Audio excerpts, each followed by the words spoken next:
Every night, I could hear the muffled sounds coming from the room my cousin Lily shared with her boyfriend Marcus. It only made my own restless cravings feel more intense. Gradually, I found myself drifting into fantasies about what it would feel like to have Marcus touch me. It all came to a head when Lily invited me to join her on a trip back to her hometown for New Year's Eve. At the station, I realized Marcus was coming along to meet her parents. I couldn't help but let my jaw drop slightly. He was about 6'3" and built like a pro athlete, the kind of man who was impossible to ignore. When he saw me, he gave me a slow, head-to-toe look over. He was wearing a pair of gray shorts that left very little to the imagination regarding his physique. He greeted me, but his gaze seemed fixed on my chest. I had developed quite early, and today I was wearing a low-cut V-neck top that showcased a rather deep neckline. I was also in a short skirt. I knew that if I leaned over even slightly, everything would be on display. As he stood behind me, I could feel the heat of his gaze. It hit me then. With his height, he probably had a clear view of everything. I instinctively tugged at my shirt and skirt, my cheeks burning. He casually looked away and mentioned he was going to grab some snacks for the trip. Watching him walk away, I couldn't resist teasing Lily. I've heard personal trainers or something else. Is it true? Lily gave me a mysterious flushed smile. Oh, it's true. He definitely knows how to keep me satisfied. He's incredibly well endowed. I caught my breath.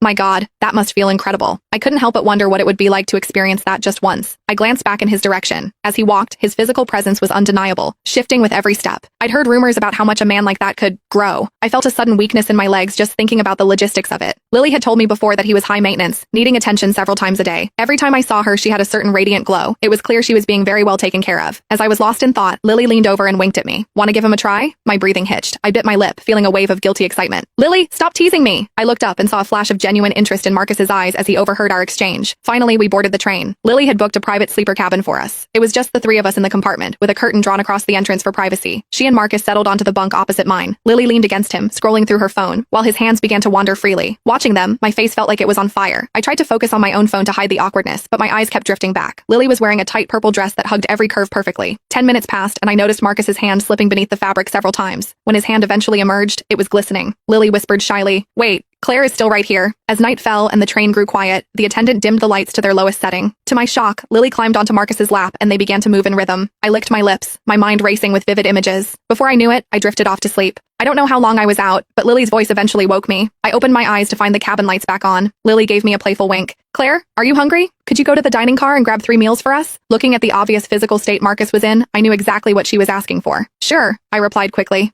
As I stepped out, I heard Lily's soft whispers behind me. To give them plenty of time, I deliberately stayed in the dining car and finished my own meal before heading back. But when I pulled back the curtain, I saw they were still in the middle of it. They were so lost in the moment they didn't even notice I was there. I quietly stepped back, but I couldn't help but peek through the gap. I was stunned by the scene, the sheer intensity and the positions they were capable of. I leaned against the corridor wall, my body feeling heavy and weak as I listened to the rhythmic sounds of their passion. About 15 minutes later, the sounds finally subsided. I walked back in, but as I did, my foot slipped. The meal containers I was carrying tumbled onto my bunk. A pair of strong, steady arms caught me. I looked up,